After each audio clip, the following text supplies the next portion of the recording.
Hello, everybody. Welcome to a Max spoilers for Deadpool and Wolverine from MinnMax. MinnMax is a place about games, friends, getting better. My name is Ben Hansen, and I'm about to spoil the hell out of this new Marvel movie. I'm joined by Brian Vore. Hello, everyone. I'm joined by Ross, the Star Wars Guy Fund. The Deadpool of our Max spoilers tonight. That's right. He'll be playing the role nobly. Do you want to talk about Rebirth at all, Ross? Do you want to talk about Acolyte at all? Should we save that for the end? How you feeling? Oh my gosh. Well, we have a natural Acolyte connection here with one of the actors in this movie. Can you guess which one? I cannot. I bet Brian knows. It's Jackie. She's X-23. The Padawan in Acolyte is Laura, yes. X-23 in this. Yeah, perfect connection. There we go. It all makes sense. These are spoilers for Deadpool and Wolverine. Get out of here if you don't want any spoilers whatsoever for this thing. If you're watching on YouTube, thank you for being here. If at any point you enjoy this discussion, you think, yeah, I'm happy I listened to this. This seems all right. You can help support this content directly by going to patreon.com/MinnMax with 2 N's, where if you jump in at that $5 tier, not only do you get an Xbox code, we're sending out 2 Xbox codes for every supporter at any tier who is a new member joining until the 1st of August. So jump in, support Independent Games Media. We'll give you 2 Xbox codes.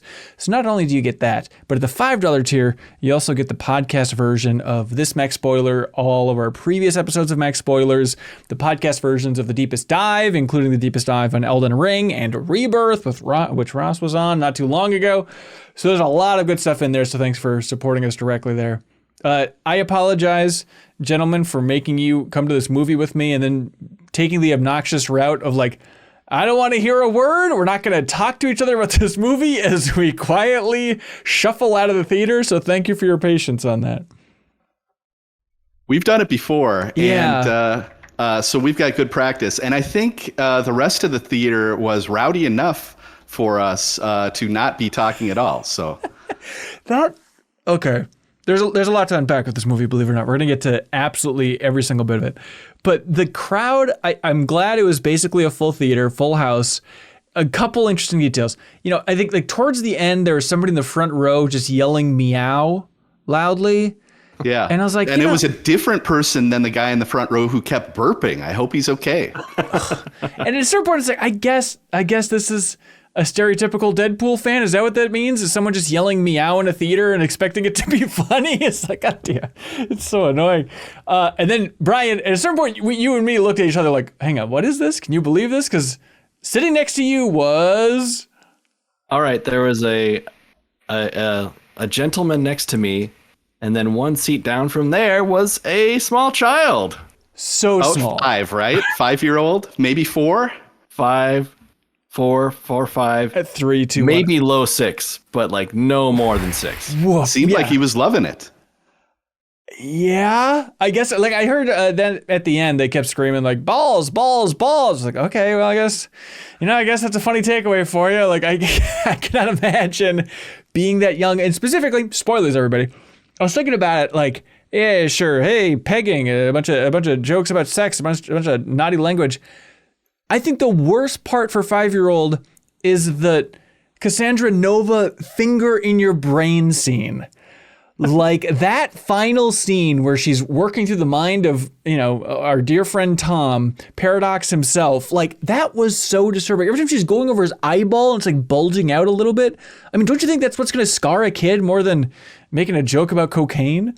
Either that or the red band Alien Romulus trail. One of those 2 things. Yes, I didn't even think about that. That's what's got you scared, Ross. Like I had my eyes closed. Not the a big whole time. alien guy. Yeah. Wow.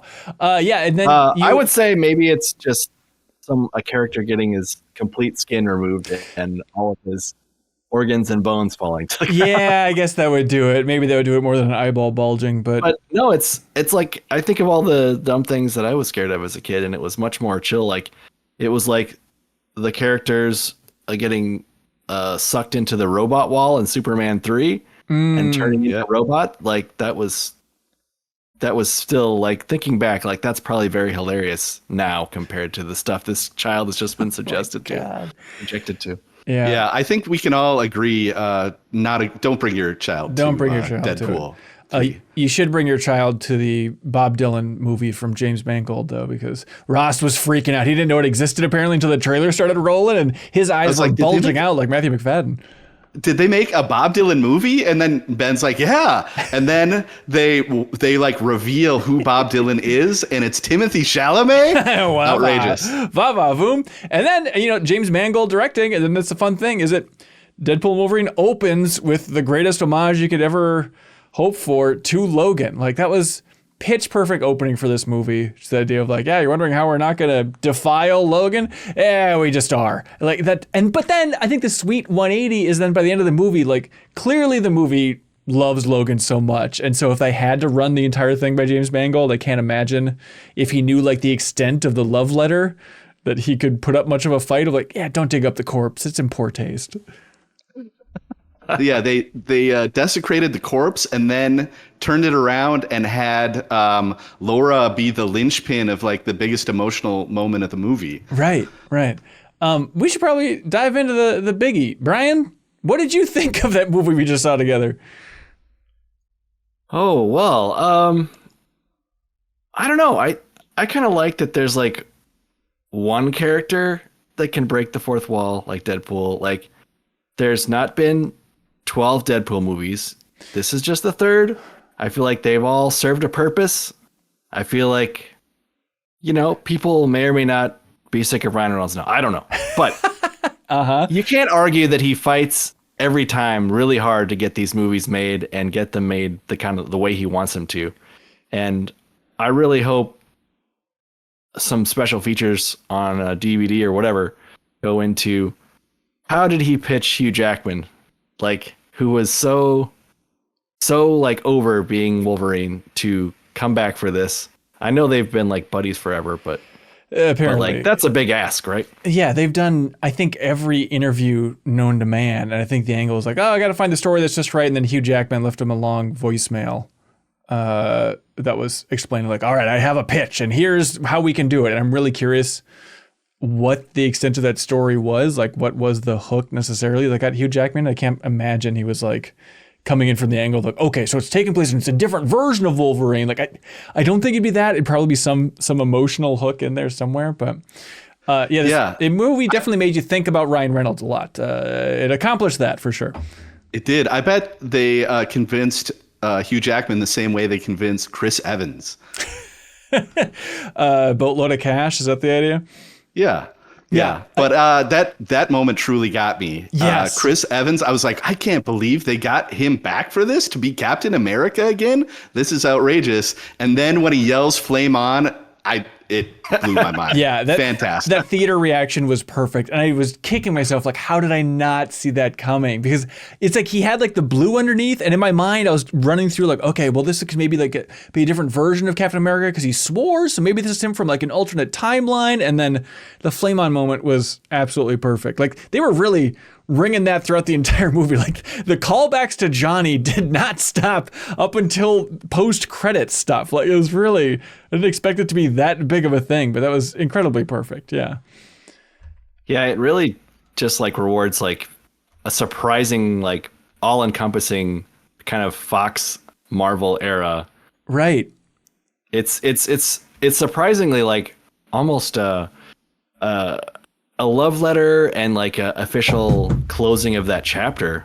Right. And kind of just uniting the timelines. Like I wasn't expecting it to accomplish so much and include so much. Like the amount of cameos is so much that it's impossible to remember everyone that showed up. It's a really nice message at the end of the day for people who are fans of those movies. Like I feel like, the threat in this movie is that that the Deadpool's world might be erased from the timeline, right? Like it doesn't matter at all. And the whole movie is him saving his timeline. Like these movies matter. These characters that you loved still matter.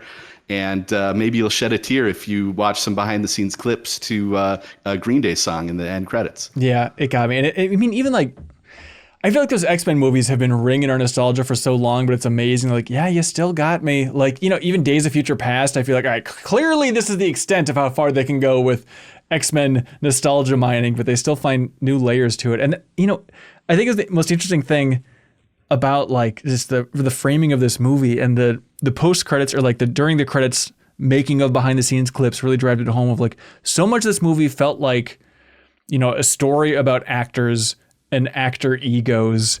And not in all the worst way, but just, you know, every teary-eyed shot of Ryan Reynolds being like, I just want to matter. I just want to feel important. I want to have an impact on something. So you can take that as a larger thing. I want to be in the cool universe, and X-Men kept rejecting me, and Marvel kept rejecting me over at Disney. And then even the Channing Tatum stuff, which we can get into later, real highlight of the movie. But him just being like, you know, they call that out too. Like he just wanted so desperately for this to exist. And I feel like so much of this movie is obviously coming from Ryan Reynolds. It's amazing how much power Ryan Reynolds has at this point in Hollywood. I mean, I remember when they announced a ton of stuff at D23, and then correct me if I'm wrong with the timeline here.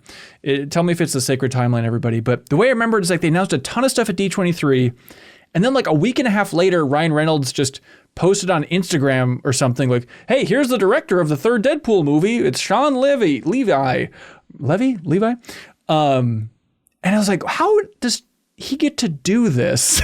And it's not just absorbed in the big thing. It's just the power of Ryan Reynolds. Or even like he has his own YouTube channel and he just posts all those Marvel trailers there himself for all the Deadpool stuff. And it's like, do a lot of actors get to do this? So I think overwhelming, I just kept thinking about just this movie through the lens of the drive of actors and the power of actors and how they are so desperate for love and attention and wanting to feel cool. And that's ultimately what can bring somebody like Hugh Jackman back from Wolverine retirement, is even he's like, yeah, I do want to be cool. I want to have one big last time in the sun in Wolverine now that I can be in the actual MCU here.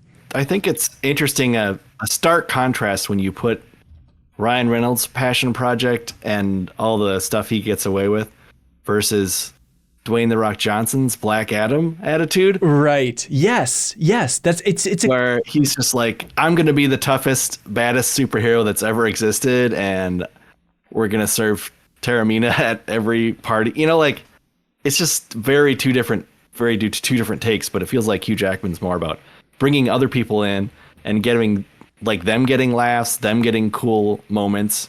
Whereas The Rock is just like, I will have every cool moment and I will have all the cool lines and I'll be the baddest on screen. Was there? And afterwards, you will make me the new Kevin Feige. Maybe if Ryan Reynolds had shot that shot, he would not have been able to do this. But yeah, it could be. I mean, I think there was some reference to it. Maybe I'm reading too much into it and I'm too far down the rabbit hole. But didn't Ryan Reynolds have some line about like changing the power hierarchy in Marvel forever? I feel like there was one nod that you could read as like a Black Adam reference if you really wanted to, but maybe I'm reading too far into this. It's a pretty subtle movie, so maybe I missed it. Okay, Hottie Fish live chat says yes, he totally did. And Sprinter Stars says it's amazing to think that Reynolds had to leak the test footage at legal risk to get the first Deadpool movie made. We don't know that Ryan Reynolds did that. It could have been anybody between him, the director. Either of them could have leaked that test footage for Deadpool. Ross, what did you think about it overall? I really like all the Deadpool movies. I appreciate a movie that attempts 1,000 jokes, yes, because like even if only 10% of them land, that means I laughed 100 times in the movie. So it's throwing everything at the wall. Some of it doesn't always land, but that's the risk you run. It's just, there's so many funny parts that I couldn't keep track of all of them to try to remember to talk about them in this Max spoilers. But I just appreciate how much it goes for it. How Deadpool breaking the fourth wall is kind of like the ultimate ironic character, but they always make sure to give him like an earnest heart to the character where he really does want something and he does try to get it, and they try to give you like a nice emotional moment like that. And the other thing that works well with that is when you have other actors playing it totally straight for the vast majority of the movie. So like you've got Deadpool bouncing off a 1000% accurate Gambit, down to the tiny costume details, right, and the stupid accent that Channing Tatum is trying to do. That's my new favorite movie character, by the way. Of all time.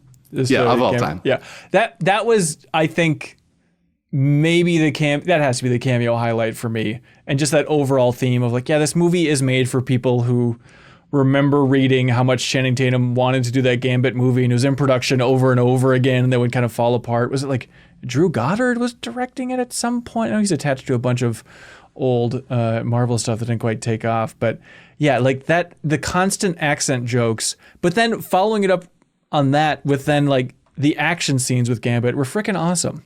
You know, like him actually detonating the cards and like blood splattering people all over the place. It's like, this is, all right, they're paying it off. Like, they're not just making a joke about Gambit, ha ha ha. Like, so much of this movie is just, no, we got your back, fans. Like, please love us again. We'll do whatever it takes to make you love us. We'll pull out all the stops here.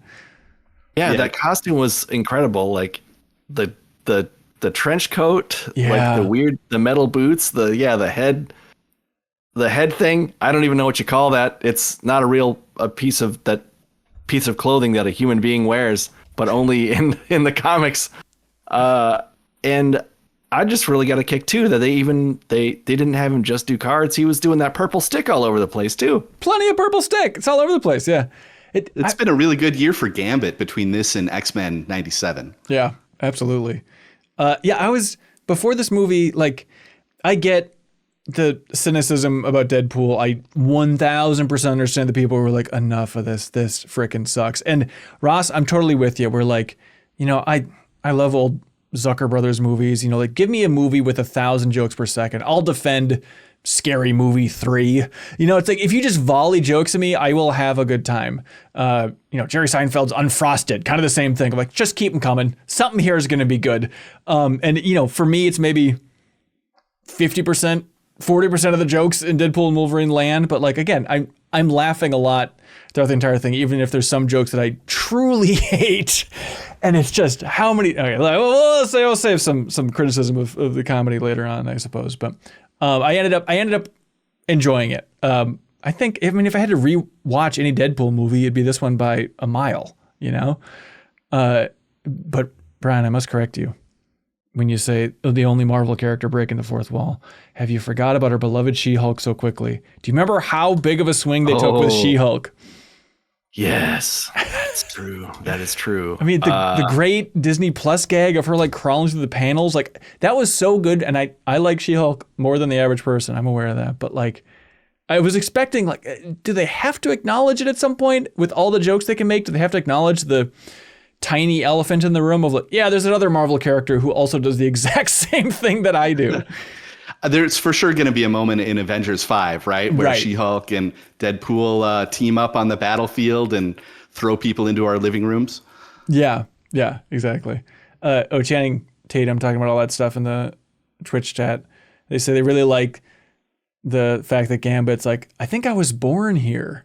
Instead of everyone else being like, I just want to wrap up my story. Just having that as our thing. And like, I know we're kind of numb from it from the trailers and leaked photos and stuff, but like, I'm enough of a movie dork to think it's cool that they have like the big fight in front of like the ruins of the 20th Century Fox logo. Like, I like that type of meta stuff. I know it's cliche. I know people hate it, but like, I think it's fun. Just like it feels like what I appreciate about this movie is it's just taking the MCU and just saying the quiet part out loud, really for the first time, of just like, you know, the big scene before the first big fight between Deadpool and Wolverine, where Deadpool's like, all right, get your nerd sock ready. Like, this is going to be awesome. Just, it feels like that's the subtext of so many Marvel movies. It's like, winky, winky, we know what you want, fans. Here you go. So just have a movie where it's just as brazen and obnoxious as possible, but still hitting that same beat of like, we got your back. Don't you like this? You like this mask, don't you? He's going to put it on. Don't you like it? Like, just having somebody literally scream that at you. It's like, yeah, this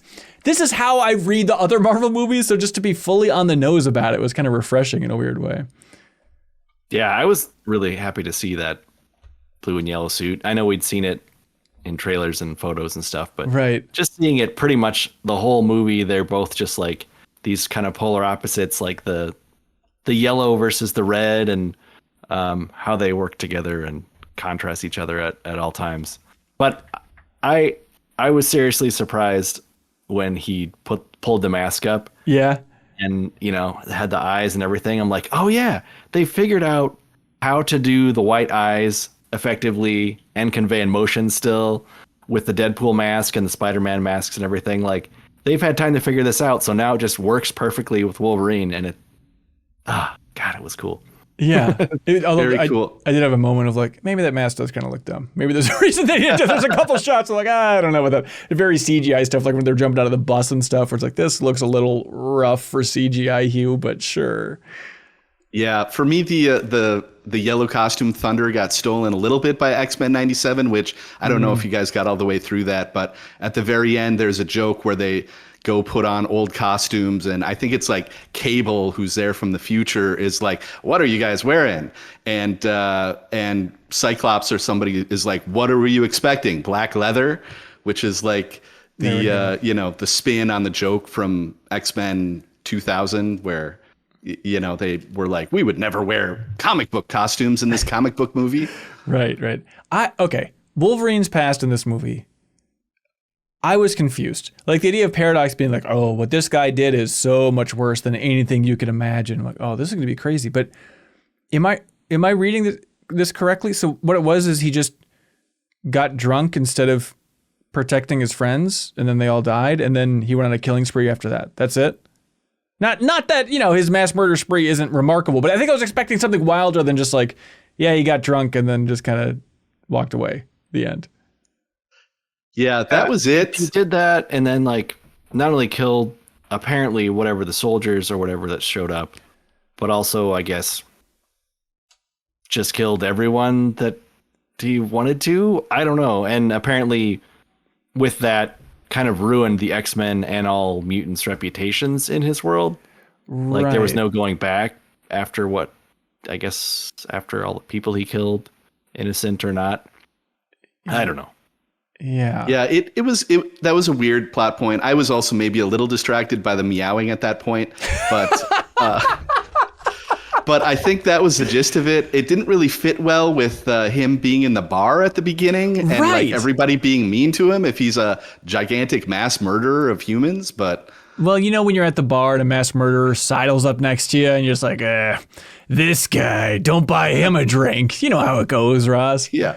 Yeah, we all get one. That sassy bartender, like, I'm cutting you off, pal, for the murders. All right, Ross, favorite moments. What do we got? Favorite moments, Flame On, for sure. Flame On, number one. Okay. Yep, number one for me. Number two, seeing Wesley Snipes back in action. Jesus. He's still got it. That was truly shocking to me. I was like, is this a Wesley Snipes lookalike? And him saying there'll only ever be one Blade is a very funny line, right? Given how hard it has been for them to get that new movie made. Yeah, and if they never make that Blade, that seems appropriate. I've never seen a Blade movie, and so I didn't realize that Ryan Reynolds was in the third one. Yeah. Okay, and then I was reading online that I guess there's a lot of beef between those two, and so they had some reference in a line to it, like, I never liked you or something like that in this movie that flew right by my head. Okay, yeah, I did not. I didn't realize they had bad blood there, but I was wondering if there would be a more explicit reference to, Deadpool and Hannibal was, I think, his name in Blade 3. Perfect. Yeah. So I had to look this up. Correct me if I'm wrong. But the idea that, Blade wasn't a Fox movie, right? Like, it looks like it was New Line, which is owned by Warner Brothers, which is extra confusing that Blade is just thrown in there. But I guess if they can make the crowd pop, they're going to do everything they can to make it happen in this movie. Yeah, New Line is, I guess they must just be on board. Like, maybe they'll put out a Blade box set now for us. Oh, boy. That first one is awesome. You actually should see that, Ben. Yeah. The second two are just okay, in my opinion. There's a lot of fans of the second one, not so much the third one. Sure. But the first Blade is awesome, and especially at a time where comic book movies sucked. Yeah. No, it is definitely cool. Like, I just saw headlines not too long ago of like, because Kevin Feige did so many interviews promoting this movie, and they asked in one of the interviews, like, will Wesley Snipes ever enter the MCU as Blade? And it's like, I'm sure Kevin Feige's like, I cannot acknowledge that. I've got to go back and watch that now to see how he handled that question.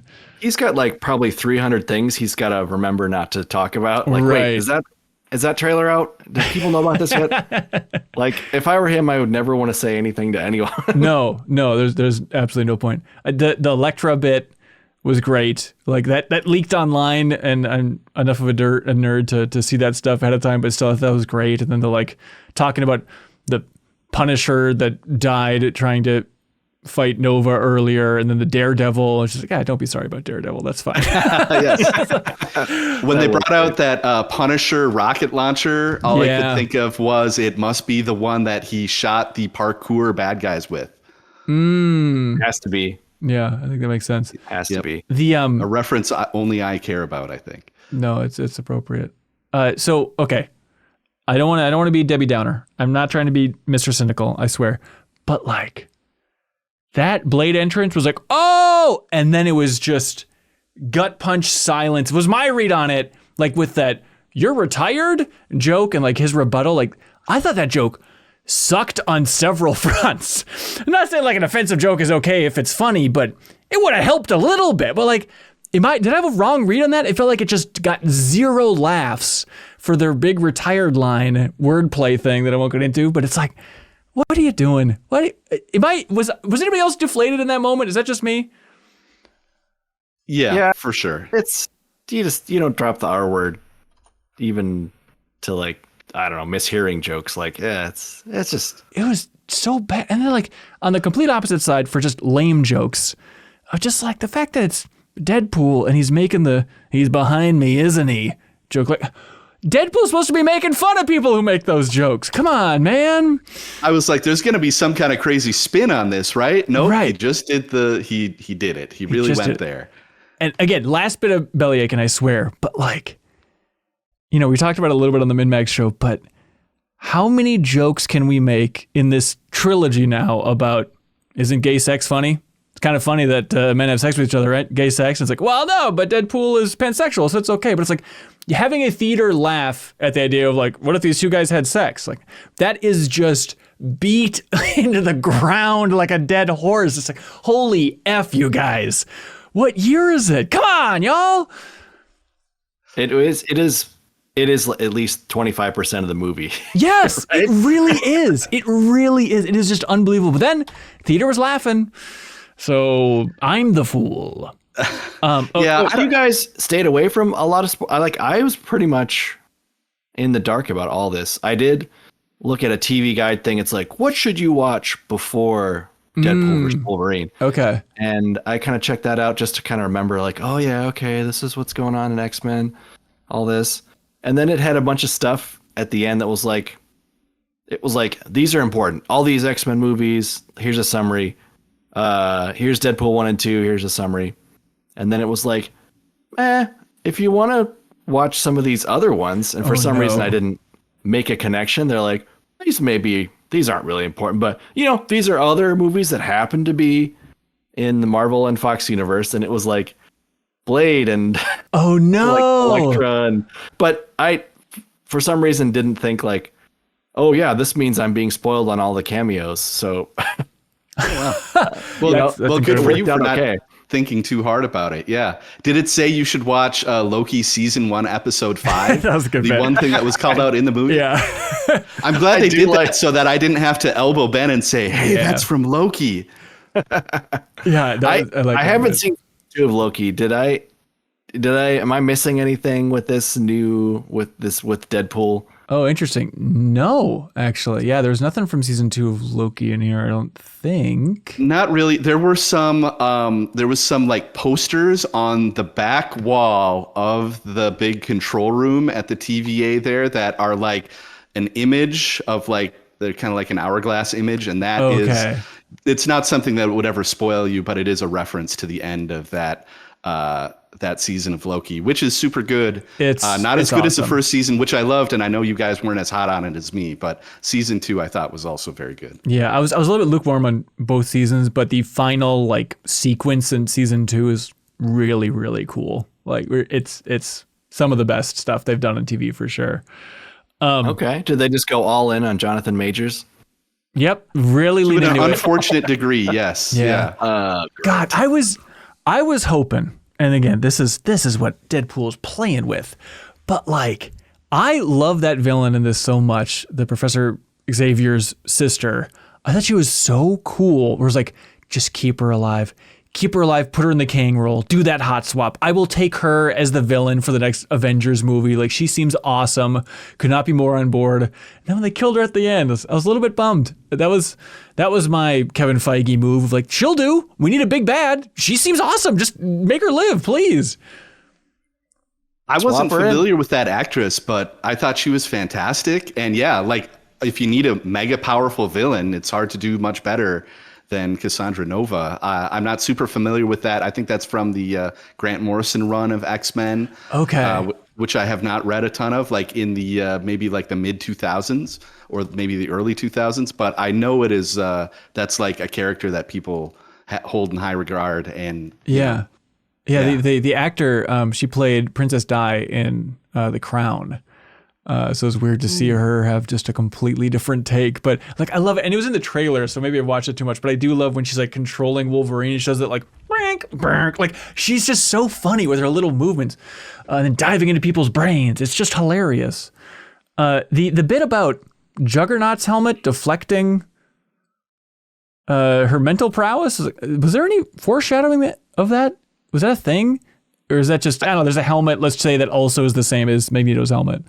Yeah, it's been a long time since I saw X-Men 3, which I think is where that version of the Juggernaut comes out of. Right. But traditionally in the comics, Juggernaut's helmet protects him from Professor X's mental powers. Oh, okay. So theoretically, you put it on somebody with mental powers and they can't use them. Okay. All right. I'm glad that actually has some foreshadowing. It's nice to see, Juggernaut's ankles get cut open by X-23 there during the final fight. That was just a weird bit of gore. That was shocking.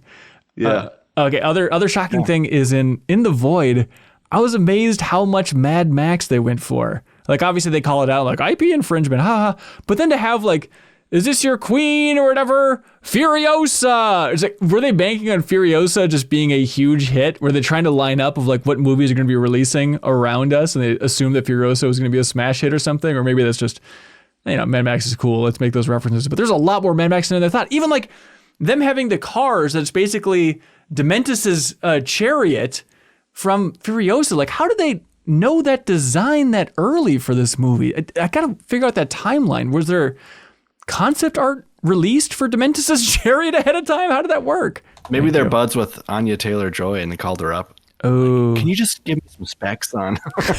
You want to make a fun joke? It'll be fun. Don't worry. Just tell us. She was in that New Mutants movie, right? That is also a Fox X-Men adjacent thing that was not referenced at all in this. Right. She played Magic, right? Yep. Okay. It seems like a big deal. Yeah. It is weird that they didn't mention that anywhere in like the post-credits thing. They got the Josh Trank Fantastic Four in there even, but no New Mutants. What a bummer. I'm surprised that they're like, this counts too. Right. I've never even saw it just because of how poorly regarded it was. One thing I had to look up afterwards, was that Ray Park as Toad or a lookalike? And I guess it really was Ray Park according to IMDb. Wow. All right. I guess Psylocke was in there, but it wasn't Olivia Munn for the big X-Men stuff there. Yep. Cameos from the Deadpools. Did you all look this up? I didn't even see. I missed it in the credits, but like, did you figure out who was who in there? No, I have no idea. Let's hear it. Okay, so for the 100 Deadpools coming out at the end there, Nathan Fillion was the head pool, like the floating head thing. He's got to be everywhere. The cowboy Deadpool was Matthew McConaughey, apparently. Oh, nice. And Lady Deadpool was Blake Lively, who Ryan Reynolds was married to. That everyone was kind of speculating, but there's still plenty of people being like, "That's going to be Taylor Swift. She's going to be Lady Deadpool. It's going to be possible." Dazzler or nothing for Taylor Swift. Yeah. I saw Taylor Swift. She posted on Instagram a big thing like, "Go see this movie. Ryan Reynolds poured his blood, sweat, and tears into it." And she had a funny joke about yada, yada, yada. But I think that was fueling it even more. But I'm sure Marvel was so pumped and just kind of excellent with everyone assuming that Taylor Swift was going to be in this movie in a huge way. It's like, I don't know. She just wanted to support her friend. That's nice. Yeah, that theater we were at was full of Swifties. I could tell. Meow, meow. Do you guys have a favorite variant Deadpool of all the wacky Deadpools that showed up? No, I didn't really care for it, to be honest. No. I don't know. The baby Deadpool was kind of cute. Yeah, I guess the baby Deadpool and the kid Deadpool, those were their kids. Blake and Ryan Reynolds' kids, yeah. Oh, really? Yeah. That's sweet. I liked the bit of how bold they were in really leaning into, first of all, when in the beginning of the movie where he's like, hey, Wolverine, welcome to the MCU. It's kind of a low point. Like that really got me. And then later on when they're just so clear about like, this multiverse stuff sucks. We don't want to do the multiverse stuff anymore. And then Nice Pool in the background's like, thumbs down, multiverse. And then I think like one of the Deadpools, he had a line that killed me where he's just like, I think it's actually been all uphill since Endgame. Yes. It's like, I mean, it's amazing to have, Disney just kind of ripping off the Band-Aid of like, well, we think this movie's going to make so much money. This is the way we win people's hearts back, is just being brutally honest, which is, again, you could see it as, you could go around the horn 1,000 times for like, oh, it's a corporation making fun of itself, but making money by making fun of itself. But still, I think it's fun. It's so rare to see. I'm all for it when a company can take the piss out of itself like this. Yeah, and it's people making these movies, creative people. And like the Fox stuff, like, because they did like the broken Fox logo that you referenced earlier and all that would feel uncharitable if it wasn't also for all the jabs at the multiverse saga and all that stuff. Right. They're like making fun of themselves and everyone equally, so it's okay to make fun of Fox. Yeah, and I feel like this compares a lot to Barbie having like the reins are off. They let them really just make fun of everything about Barbie, but also, it's like a balance in a loving way. And obviously it was a huge hit. So I think when you let people kind of do their thing and don't worry about all the corporate side stuff, like you can get something really special. Yeah. Now that you say that, I'm a little shocked that they had the restraint not to have the 100 Deadpools break into Push by Matchbox 20. It would have been a real I think they really tied it all together. No, it is weird just seeing like the lessons that Disney is learning about what will get people into theaters. And you think of like the vibe of this, it has some energy from Spider-Man No Way Home, right? Of just like, how can we tickle people's nostalgia buttons? How can we thrill them so much that they have to come to the theater? I mean, Multiverse of Madness had this a little bit with like the council on there and stuff and them teasing that in trailers. And it's like, you need to just have that big of a swing, but how many times can you do that? I feel like we're basically at the end of the road for, remember this thing? But like, I was sitting in this movie and I was thinking like, what is this feeling? This feeling of like, those are some really good surprises that we had so far. How many of them you got left? And I was realizing, watching this movie, it felt like an E3 press conference. I'm just like, okay, that was pretty good. What else you got? What else you got? Okay, I was surprised. What else you got? It's like, I realized the exact same emotions. And it's like, well, that's what'll get people out to theaters, I suppose, is just hit them with some surprises over and over and over again. It's like waiting to see who's going to be the next character announced for Smash Brothers. Yeah, it really is. It's that same vibe, it has the same flavor. Yeah, they did expertly kind of sprinkle that kind of stuff throughout the whole thing, and they even mention it where I just love it when they're just like, Wolverine's like drinking rubbing alcohol in the diner, and it's like, hey, you want to tell me what your whole deal is? And he's like, no way. And he's like, oh, okay, so third act flashback then. Right. And then they exactly do that. Right. Although they didn't want to get the other actors, the other X-Men involved. So like that's just him kind of in that big field next to Stonehenge, and that'll be him kind of reflecting and reminiscing on everything that went wrong in his universe and stuff. No, I understand your feeling though, Ben, because like if Avengers 5 is still going to be a multiverse movie, which I'm not sure if it will be now or not, like really, how is it going to, we've had like 2 or 3 fun multiverse movies that have gotten progressively more and more with the cameos. Yeah.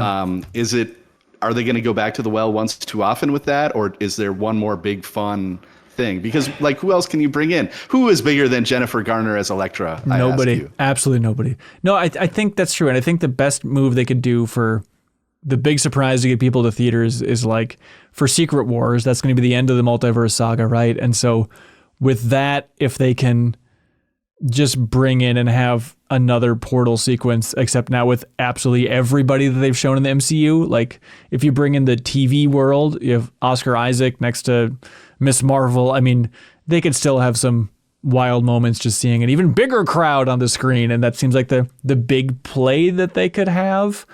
Or, they bring in alternate universe Tony Stark, yada, yada, yada, if they really get desperate to get people back in theaters there. But I'm looking forward to the multiverse saga ending and hopefully them having a really clean lore explanation of like, all right, we're down to one timeline, no more shenanigans, moving forward. Like, I think that'd be really cool just to try and put this genie back in the bottle.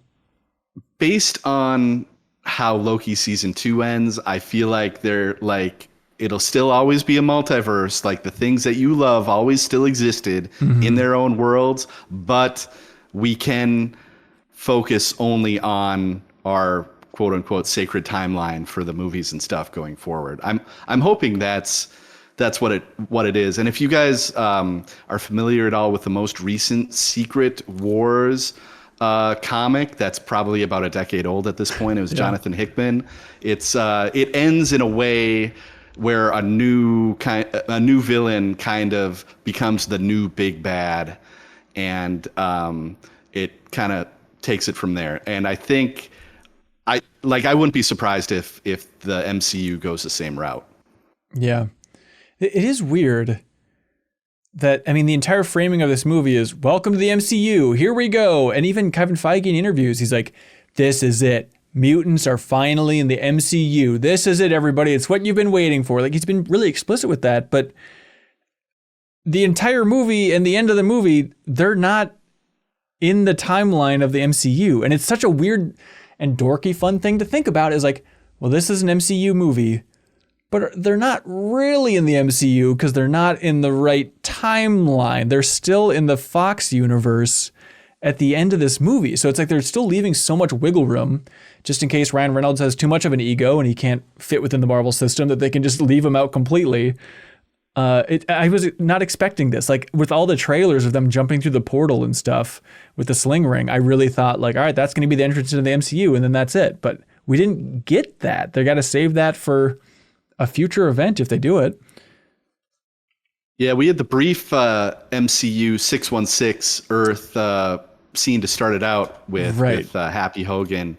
And then it's always funny when he says, "Oh, mutants now in the MCU," because they already had Kamala Khan be a mutant, right? Yeah, that's like explicit now. So I don't know. It is weird. I thought they would definitely end up with with Deadpool, in the main timeline at the end of this movie, and it didn't happen.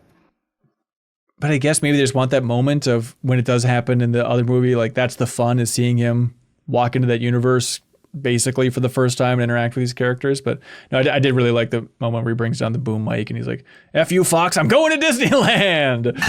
And just that recurring bit too, I think is so good, of him being like, "All right, Wolverine, you're doing this till you're 90. Congratulations. You know what you signed up for, buddy." Like that's just good fun. Now, Brian, it is good. It is good, and it's true. How do you think Deadpool was talking to Happy Hogan there? How did he get to the 616 universe and then jump back? Or are we not supposed to think about that in any significant way? It is weird, right? It's really weird. But what's also strange though too is that he is aware of everything in the Marvel universe. Well, he knows who Thor is, and like all the characters. Like, is he just like a fan, like a movie watcher? He's just, and I don't know how it works out with Happy Hogan. Like, and then him getting rejected, and that being like apparently a part of his character, and like causing his depression, and breaking up with his longtime girlfriend. Yeah, there was they had a date on that it was like 2018. And so it's like, okay, was there he mentioned Strange later on, but I mean, this is the magic of Deadpool, Brian, is he knows everything that we know, right? But it's like, okay, was there some portal that he went through that Doctor Strange made, and that's how he knew about Doctor Strange, and that's how he met Happy Hogan? Or is it just his time travel device from the second Deadpool movie that lets him jump between universes as well if he really wants to? Like, I don't know. I'd be curious how Marvel would answer that question for like, how did that Jon Favreau cameo work? What was happening there? Yeah, their answer would probably just be like, how does Bugs Bunny know where Albuquerque is or whatever? He just does because he can do whatever he wants. Yep. But it's weird to have Happy Hogan involved. Like, I agree, he can do whatever he wants, but it's weird to have like a canonical character dealing with it. But the comedy wins, I guess. Good line in that part where Deadpool's like, I thought I'd be interviewing with you know who, and he's like, oh, he doesn't do that anymore. And Deadpool goes, cameos? That's good. Did you guys think there was any chance that Deadpool and Wolverine were dead after their big climactic moment? I considered it for a second, and I guess that's the magic of movie making, because what a stupid idea. But yeah, that's immediately how I felt. I was like, oh, wow, they killed him. Oh, okay. Yeah. It's on me. Yeah. Yeah, I mean, we didn't see them disintegrate, I guess. I mean, or they were like glowing and things, and there was a big light, but yeah.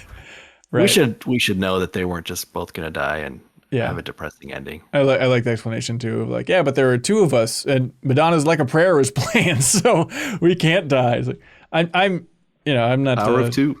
Yeah, I'm not too ashamed to admit that like I've listened to Like a Prayer so many times since that first trailer dropped. I've listened to that song over and over again. And there was like, I forget who it was. Somebody was like, well, it's the greatest pop song ever made. I was like, come on. And I keep listening to it. And I'm like, you can make an argument. It's pretty damn sweet. Yeah. Ryan Reynolds sure thinks so because that needle drop hit like 5 times over the course of a half hour in that movie. Yeah. And I read that he had to like go grovel. He had to get on his knees to Madonna to use it. And that she had a good note about the scene where it was used. So I'd love to hear Madonna's feedback on that, big Deadpool murder scene. Like, what is Madonna's note? I would love to know. Please stab as many balls as possible. You got it, Madonna. You got it. Yes. I mean, they did a really good job of using the song. Like when like the choir is coming in towards the end and the escalation towards the end of like the school bus or city bus or whatever they're on, that was all. It was really well done. I'm not complaining about the usage, even though I was like, oh, it's playing yet again. Yeah. So much so that when they finally kicked in the Goo Goo Dolls as the next song, it was like a refreshing change. They did it. Did you guys find it hard to follow that fight in some ways? Like, I feel like I need to watch it again. Yeah. I thought that our Deadpool was like laying on the ground for a long time. Then he came from like behind. Like, oh wait, I thought that was him. But yeah, that was fun. I also thought that. Oh, good. So it's not just us. Yes. It was fun to me because I love beat 'em up games, and that was definitely just like a total beat 'em up, like one take. Yeah, that was absurd.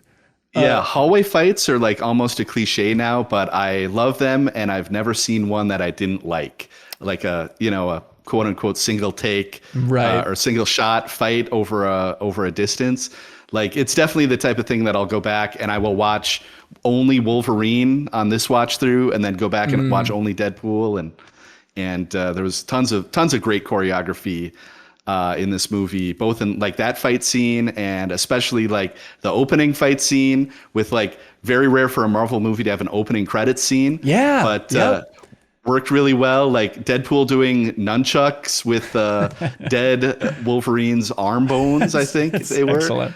I thought the car fight scene was awesome. That was probably the highlight for me. Like, that's, you got to get creative at, I don't know what number movie this is in the MCU in the 40s or whatever. And it's like, well, that's something I haven't seen yet, is two characters fighting who just regenerate constantly and they refuse to leave a car. This is a really funny setup, I think. Yeah, and they both have like anger problems, and it was a really good like that shot after the fighting was all done and they had both been just like destroyed the shit out of each other, and then it just like oh, let's see, the camera comes back to them. It's just that top down of Deadpool, just like mummified in seatbelts, and that's good. Wolverine's arms all snapped and busted up. Let's see other things I liked. I liked when Deadpool said what I was thinking, but I liked at the end where he looks and he's like, "We're on the home stretch here, I swear." Like, I was like, okay, because that was exactly what I was thinking. I was like, oh, this movie's still going, but it's like, I love that they were so on the ball that they knew exactly what some people in the theater were thinking. For like, okay, Paradox has to wrap up and explain the lore, yada yada yada. All right, here we go, the ending. Yeah, people are used to long run times. Yes, exactly. Yeah, I thought that was great. What was that? It was like during some explanation scene. I'm trying to remember. Yeah, was it when they were in the diner and Wolverine wasn't being talkative or something like that? I forget. Yeah, maybe something like that. It was nice though when he punched Pyro and he's like, not everyone gets a speech. Right, yeah. That was good. Well, as long as we're talking about Pyro, very surprising that he got such a big role in this. It was a cool character from X-Men 1 and 2, and I don't remember if he was in 3 or not, but he was. He was. Okay. Wow. I saw a recap video. Okay. The Last Stand expert over here. Yeah. But I haven't seen that actor in a ton of stuff since then, so it's always fun to see an old friend, I guess. Yeah. Best day of his life when he gets that call.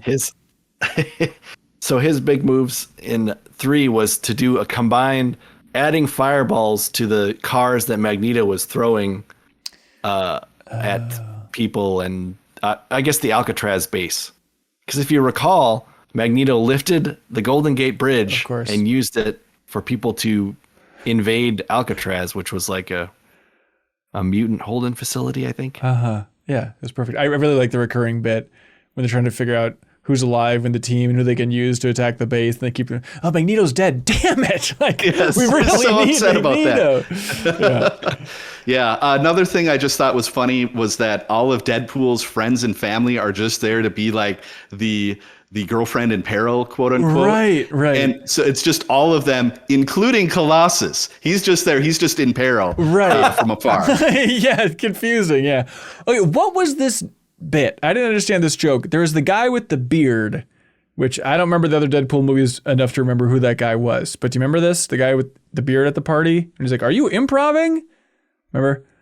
Anyways, right.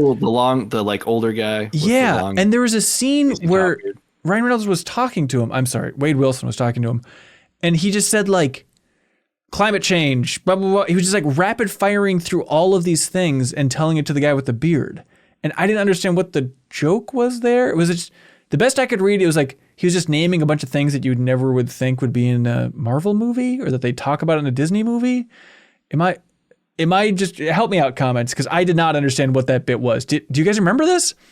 I remember it, but there was like a little commotion in the theater right at the start of it, so I did not get the important context to understand what it was. I also assumed it was like, here's a list of controversial topics that we'll never discuss. Right. Yeah, right. I thought it was something to do with, hey, let's hit up all these subjects in this party discussion or something like. Okay. Just trying to name everything that people shouldn't talk about at parties or something. Downright edgy.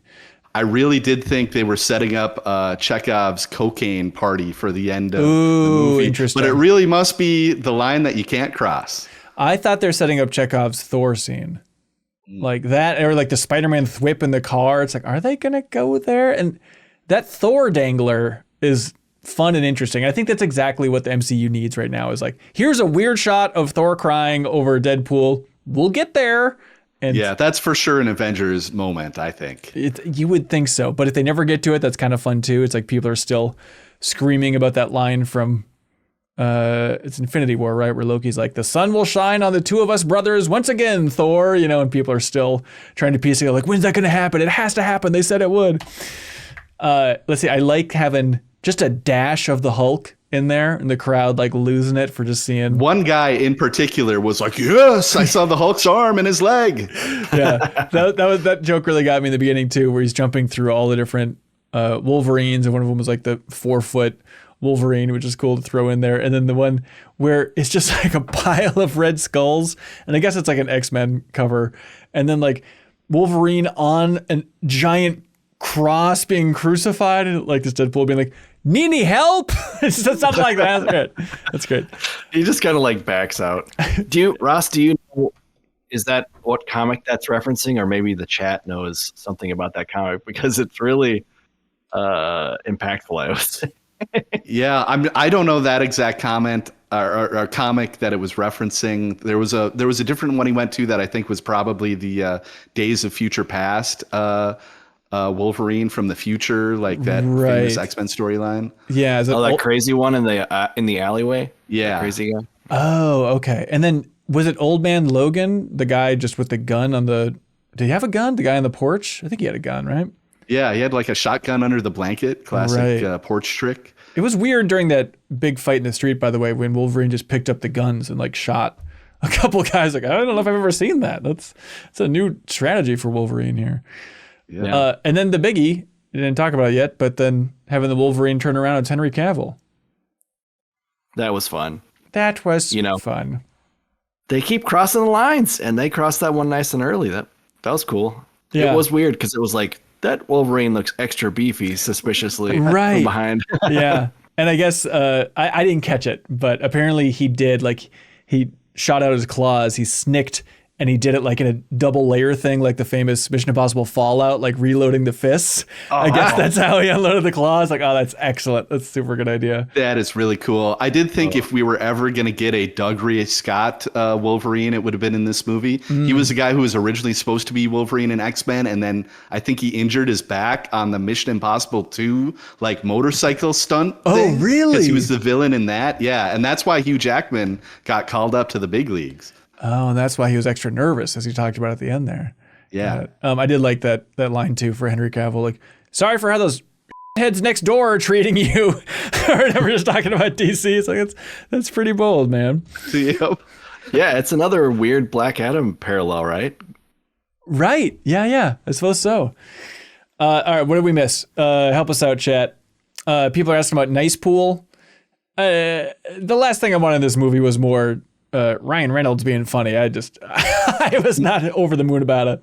One thing, Nice Pool's fourth wall break was very funny, where he just said, the proposal. It is the worst delivery of all time. Yeah, that was good. And again, I would like to hear some great writing about the Deadpool series from some queer writers out there, but it was just like, on top of just every gay sex joke, then just hey, it's Nice Pool, and his bit is he's kind of effeminate, and isn't that funny? It's like, what are we doing here, everybody? Like, but it was funny when he was like, oh yeah, she just had a baby, and she's all looking tight and looking great, and he's like, I don't think you're supposed to say that. He's like, it's okay, I identify as a feminist. Right. Yeah. I think that's it, everybody. I think that's every joke from Deadpool and Wolverine. Let us know what we missed. Oh, people say that the joke about him going through climate change was that you didn't actually get to hear his opinion on those topics because he like kept him quiet. Okay, gotcha. That's it. I enjoyed it. I was shocked by how much I was looking forward to it. Like, seeing the Marvel role in the beginning, I was like, all right, I'm pumped for this thing to start, even with Deadpool singing over it by the end of it. It's like, it's been a while. Yeah, once every 6 years is a perfect spacing for Deadpool movies. I will happily see one in that time frame. Yeah. Do you think? I mean, there's no doubt in your minds he's just going to be fully in the role here. They set him up enough. They said he's an important thing moving forward. Yada yada. The higher ups at the TVA believe he is, whatever that is, whoever that is. Like, it's just, there's no way that they would back out of this. Yeah, he's for sure in the next Avengers movie, right, Brian? I would say, I mean, there's so many of the original Avengers that are either dead or just like, I'm not really coming back. So they have to have like some established people on the team to mix in with some of the new blood, right? Yeah. Yep, for sure. You've got the Thor thing they set up. His intense desire to be on the Avengers is set up here. That'll be a great payoff in that movie. So I think it's going to happen for sure. Yeah, but what if Ryan Reynolds is just really tough to work with? I mean, what if this is... I don't know. There's so much bad blood in the first Deadpool with him and Tim Miller, the director. Like, I always just have that in my head. I'm just like, Tim Miller seems like a maniac, so I guess it could be more on his end. But believe it or not, I don't trust actors. And so the idea of this actor having this much sway and this much Makes you ownership, nervous? it does. I just don't think that level of ownership doesn't feel like it gels well with Marvel, and the amount of control that Marvel needs to have. And I just can't imagine that there's not a ton of friction for that. I would say if there was too much friction, this movie wouldn't have happened, I don't think. And maybe if this bombs in some way, then they'll be like, well, guess what, Ryan Reynolds, you don't get to call the shots anymore. But if it is successful, I mean, he'll show up in some way. Yeah, I guess that's it. I have a feeling, I think what I've heard so far is that it's doing quite well, at least even based on our firsthand theater attendance. Yeah, we're recording this Thursday night. I'm sure by the time this is airing, there's box office results out there. But yeah, I think it's primed for a biggie. They could not have hit the marketing harder, and it's like two big characters. I think it's going to do well. Well, with people bringing their kids, that's a lot of extra ticket sales to this R-rated movie. Think of it. That's right. All right. I think your little baby is just about ready to see it, Van Hansen. Okay, yeah, come on out, buddy. It's going to be great. All right, that's Deadpool and Wolverine, everybody. Let us know what you think in the comments. Hopefully we did it justice with a little discussion here. Brian, Ross, thank you guys for coming on out. Hey, thank you. Had a great time. You betcha. Yeah, it's always a good time. Anything we missed here? Nope. I'd really liked Hugh Jackman's ab worship. Yeah, that was good. That was good. That they had him in a suit the whole time, and they made this big point like that he was doing a Batista thing, right? Where he's like, oh, he wears a vest now, so he doesn't have to like kill his body. But then at the end, he takes his shirt off, and everyone's just like, what? That was a good bit, yeah. Oh, by the way, we should talk about Acolyte a little bit. Oh my gosh, we should. Okay. Spoiler warning for Star Wars The Acolyte. From here on out, everybody, you've been warned. You have 5 seconds to run to your phone or whatever it is and stop it. Okay, I assume you guys have finished both these, or the entire first season, right? Yes. Okay, great. I was just listening to some interviews today with the showrunner and stuff. Overall, Ross, give it the old Game Informer review scale. Give it a number. I dare you. All right. If 7 is the median number, I give it a 8.25. Okay, Brian, where are you at for Acolyte? 8? 8? Pretty good. I think I'm probably in the 7.5 territory. Like I was a little ho-hum. I was like, okay. And then that frickin' episode where the stranger just slaughters everybody. It's like this, I was watching it by myself, and it doesn't happen that often of just going like, oh my God, like actually screaming it out loud. Like I cannot believe that they're doing this. It blew my mind. It was wild.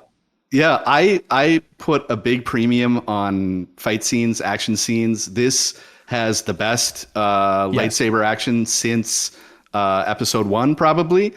And tell me if you can live action anyway. No, I think you're right. I think like, the Revenge of the Sith fight, I suppose. But I think I'm ready to not be precious about it. I think this is by far the best Star Wars lightsaber duels ever. Yeah, and even non-lightsaber duels, because there's a lot of just general martial arts with Carrie Ann Moss at the beginning. Right. Like, I loved her. I couldn't believe I didn't see it coming that she was going to bite the dust right away. And I was so sad about it because she's so good. And we should have had 25 years of Carrie Ann Moss action movies. And we haven't, which is a shame. But like all the action, so good, especially the 5th episode, like you're talking about. Shocking character deaths. The fight scene, the wire work in that last episode, unbelievably good and really cool, looked amazing. I love that kind of stuff, and it really carried me through some of the slower parts. How did they get these awesome fights? Like, was there a new coordinator? Like, who was behind these fights? Yeah, it's a action designer, I think is the credit that they have. Christopher Cowan something. It was like a three name. He was one of the people who worked on Shang-Chi. Ben, you've poined out that there's several fights. Action, and Shang-Chi fights are incredible. So it's definitely a new way of going after Star Wars fights, and I hope they keep it up because I loved it. Yeah. I feel like with Acolyte, out of any of the Star Wars shows in the kind of the Disney era, I feel like this one it could be a real grower. I could look back on it in the future and be like, that was cooler than I gave it credit for. But wasn't really feeling it too much as it went along, except for pops of like, okay, there we go. There's a great action scene. But the larger story, I feel like, could grow on me just for being so unique and so different. I'm not too familiar with the whole witches thing and everything like that. But like the Darth Plagueis thing at the end, how are you feeling about that whole thing moving forward? I mean, I hope we have a second season to see what's up, because it looks like we're in for some fun. Obviously, Darth Plagueis is the master. He's got his apprentice, who is Chimere, the guy with the mask, and now he has his own apprentice, which of course is not allowed under the Sith rule of two.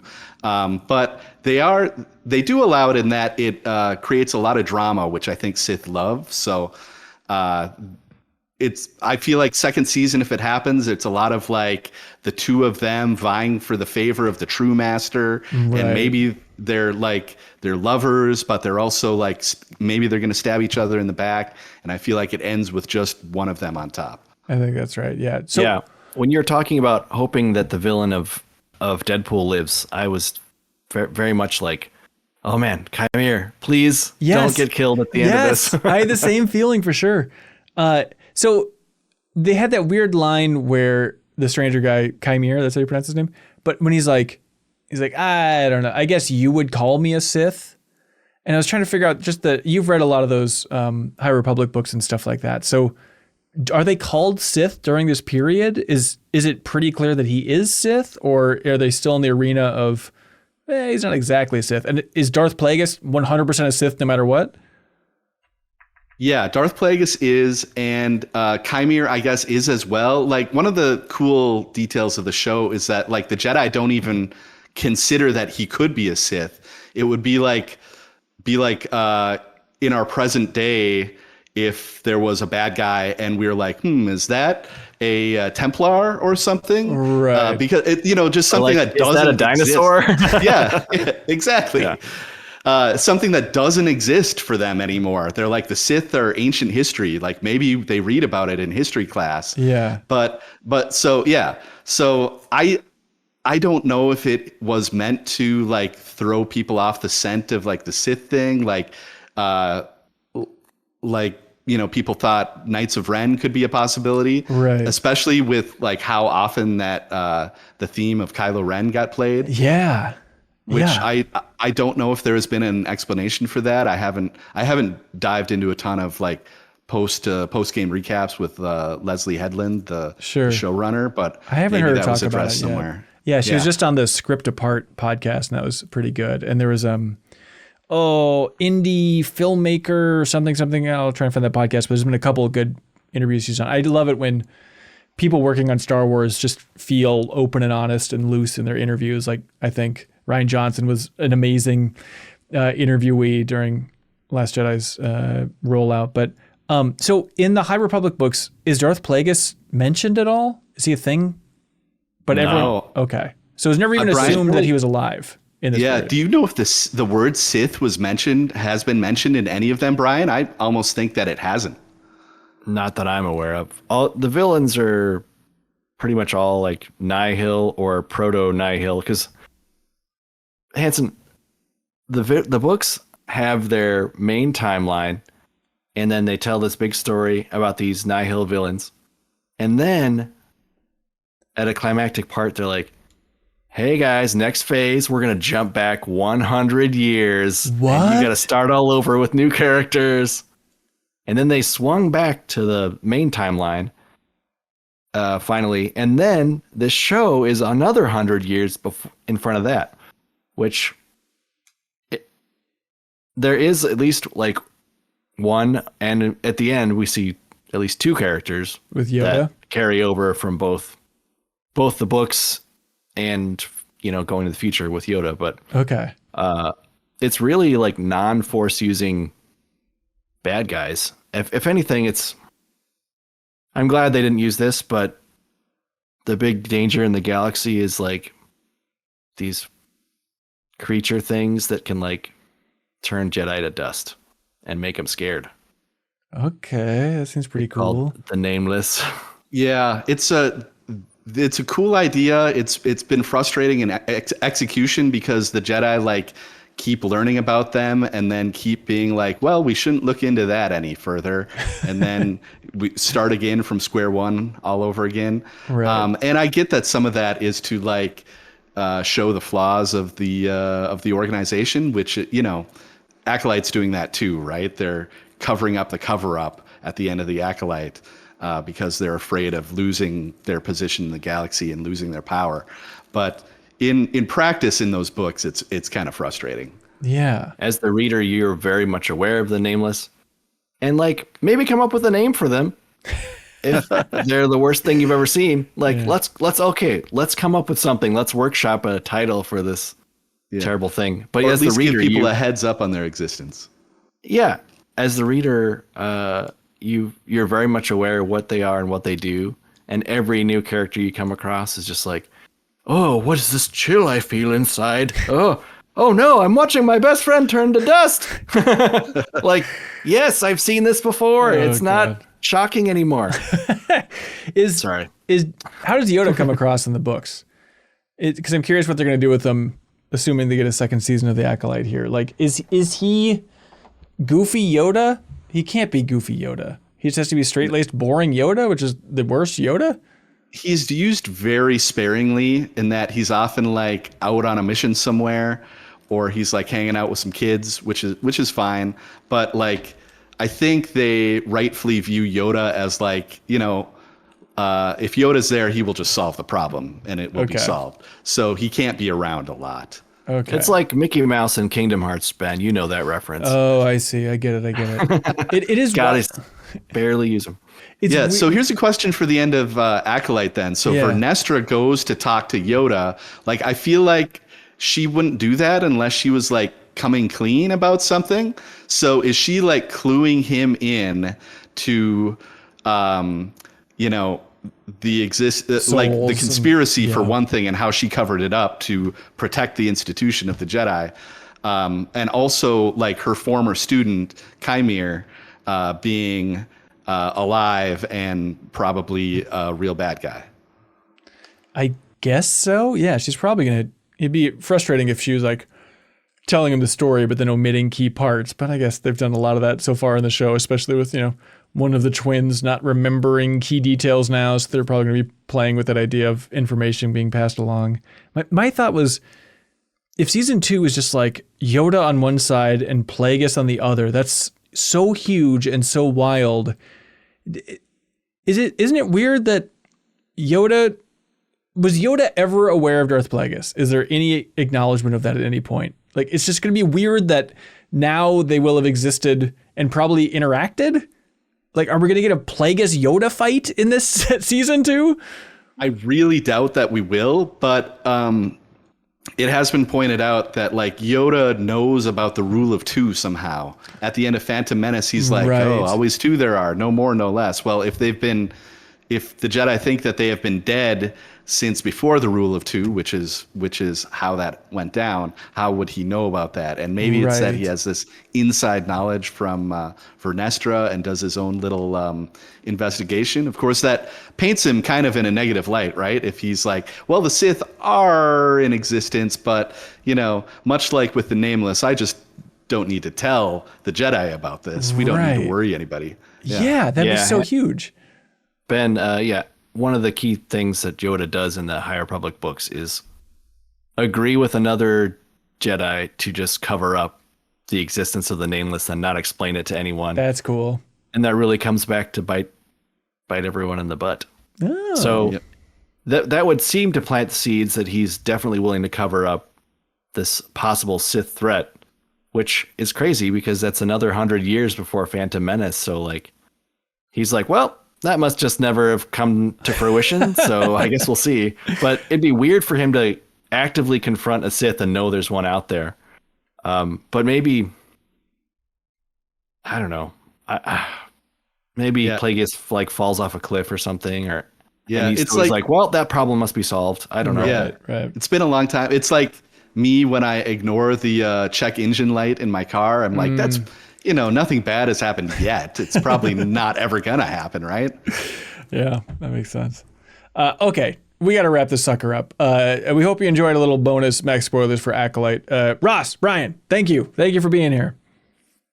Thank you. Always a good time. You betcha. And of course, the next Marvel movie is Captain America, right? Ooh, I think you're right. Yep. Early next year. Yeah. Boy, they're really spacing these suckers out. They were giving us too many. Now it feels like we don't get enough of these Marvel movies. No, I think this is the perfect cadence. Let us be excited, please.